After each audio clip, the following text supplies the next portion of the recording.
Assalomu alaykum подписчиктер, башлап xayırlı bereketli olsun dostlar. Bugünkü videomuz kısaca Spark boladı. Okean Svet'te boladı. 206 000 kilometre yutuptu dostlar. Kondisyoner mexanik korobka boladı. Çexollar var, poliklari var. Nurlamlar yok dostlar. Bu barter avtokredit var. Bakası 62 milyondan qaytıladi keşler dostlar. 2015 yıl. Metan gazları var. Pioneer kolonkaları var. Dostlar arkasından Alcantara etip işlenip tuttu dostlar.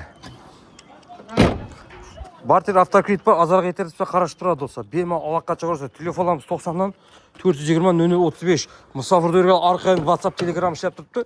Çıksa boladı.